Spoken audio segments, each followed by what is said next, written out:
আসসালামু আলাইকুম। সাবের হোসেন ব্লগে আপনাদেরকে স্বাগতম। আপনাদের জন্য নিয়ে এলাম নতুন একটা ভিডিও। এটা হচ্ছে ঢাকা জেলা নবাবগঞ্জ উপজেলা। এখানে এই যে এই জমিটা, এই যে এই ডাঙ্গাটা বিক্রি হবে, ডাঙ্গা কেউ পুকুর বলে, এই পুকুরটা বিক্রি হবে। তো আপনারা যারা আমার চ্যানেলে নতুন, চ্যানেলটাকে সাবস্ক্রাইব করবেন, লাইক করবেন, কমেন্টে আপনাদের মতামতটা জানাবেন। তো সাথেই থাকেন, দেখতে থাকেন ভিডিওটা।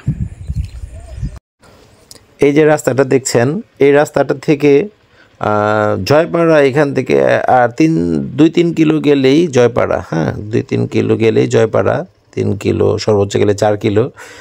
এই যে রাস্তাটা থেকে এই রাস্তাটা যে নামছে, এই কাঁচা রাস্তা, এই রাস্তাটা কিন্তু 30 ফিট, 30 ফিটের রাস্তা। এখান থেকে প্রায় আর হাফ কিলো গেলে জমি। আর এই যে একটু আগে বাড়লে কিন্তু জয়পাড়া, এই রোডটা থেকে একটু আগে বাড়লে জয়পাড়া। আর এখানে ঢাকা থেকে প্রায় আপনার 30-35 কিলো রাস্তা এই পর্যন্ত, ঢাকা গুলিস্তান থেকে। এই যে দেখছেন, এই যে রাস্তাটা নেমে গেছে নিচে, কাঁচা রাস্তা, মাটির রাস্তা। এই 30 ফিট কিন্তু এই রাস্তাটা। আপনারা যদি গুলিস্তান থেকে বাসে আসেন তাহলে জয়পাড়ার বাসে উঠবেন। জয়পাড়ার বাসে উঠলে এই যে জয়পাড়ার একটু আগে এই জায়গাটা, ওই মেন রোড, বাস রোডটা থেকে এই যে কাঁচা রাস্তাটা, এই রাস্তাটা হচ্ছে আপনার 30 ফিট, 30 ফিট রাস্তা। এই যে হচ্ছে, এই যে মুরব্বিটা হেঁটে যাচ্ছে, ভদ্রলোকটা হেঁটে যাচ্ছে সামনে। এই রাস্তার মুখটা কিন্তু প্রায় আপনার 200 ফিটের উপরে হবে। এই যে ডাঙ্গাটা, এই যে পুকুরটা দেখছেন, কেউ ডাঙ্গা বলে, কেউ পুকুর বলে। এই যে এটা হচ্ছে এই পাশে সীমানাটা, এদিকে থেকে পার, এই পার থেকে এই যে দেখেন, এখানে কিন্তু আরেকটা পুকুর আছে, এখানে। এটা ঢাকা জেলা নবাবগঞ্জ উপজেলা, নবাবগঞ্জের শেষ সীমানা পড়ছে আর কি, জয়পাড়ার কাছাকাছি পড়ছে। এই যে আপনার ওই ঢাকা গুলিস্তান থেকে এই পর্যন্ত আসতে আপনার 1.5 থেকে 2 ঘন্টা সময় লাগে। যদিও গুলিস্তান থেকে কেরানীগঞ্জ হয়ে আসবেন আপনারা, বাবুবাজার ব্রিজ পর্যন্ত একটু জাম থাকে গুলিস্তান থেকে।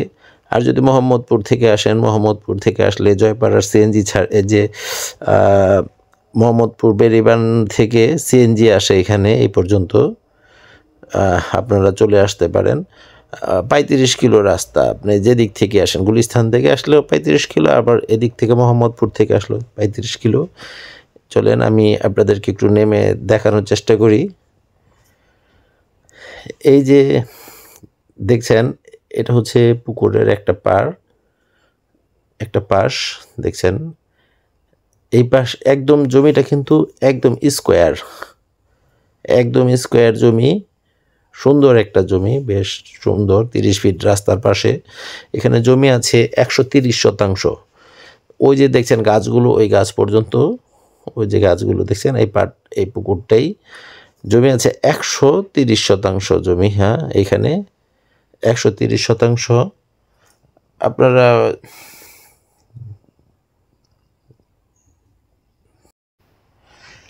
আপনারা যারা এটাকে 2 জনে নিতে চান, 2 জনে নিতে চাইলে 2 জন, যদি বলেন যে না 2-3 জনে নেবেন, অল্প অল্প করে নিতে চান, নিতে পারবেন। আর সবচেয়ে ভালো হয় এটা পুরোটা একজনে নিলে রিসোর্ট করতে পারেন। এখানে খুব সুন্দর একটা মনোরম একটা এলাকা, মানে খুব চমৎকার একটা এরিয়া। এখানে চাইলে আপনারা রিসোর্ট করতে পারেন। মাছের খামার করতে চাইলে মাছের খামার করতে পারবেন, গরুর খামার, মাছের খামার, হাঁসের খামার। অনেকেই রাস্তার পাশে চান যে রাস্তার সাথে জমি দেন। তো যারা এটা নিতে চান, এই রাস্তাটা কিন্তু আপনার 30 ফিট রাস্তা। আর এখান থেকে প্রতি শতাংশ জমির মূল্য পড়বে 40,000 টাকা। প্রতি শতাংশ জমির মূল্য পড়বে 40,000 টাকা। এই রাস্তাটা কিন্তু সোজা ইয়ের দিকে চলে গেছে, আপনার ওই যে গালিমপুরের দিকে আপনার জয়পাড়া, তারপরে যে আপনার ওই যে কী বলে ওই দুবলি বাজার, এখান দিয়ে যাওয়া যায় দোহারের দিকে। দোহার, জয়পাড়া দোহারের এই গ্রামগুলোর পিছনেই কিন্তু এই জায়গাটা। ওই যে একটা দেখছেন কলা ভিটি বেঁধে ওই যে কলা বাগান করে রাখছে, এই যে ভিটি মাটি ফেলে ভিটি বাঁধা কলা বাগান করে রাখছে। আপনারা চাইলে এখানে যে ড্রেজার আছে অথবা ভিটি বাঁধতে পারেন ড্রেজার দিয়ে। চাইলে আপনারা মাটি ফেলে যে বাগান টাগান করতে পারেন, আপনার গ্রামের বাড়ি করতে পারেন বাগান। প্রতি শতাংশে যে 30 ফিট রাস্তার সাথে 40,000 টাকা প্রতি শতাংশ জমির মূল্য পড়বে এখান থেকে।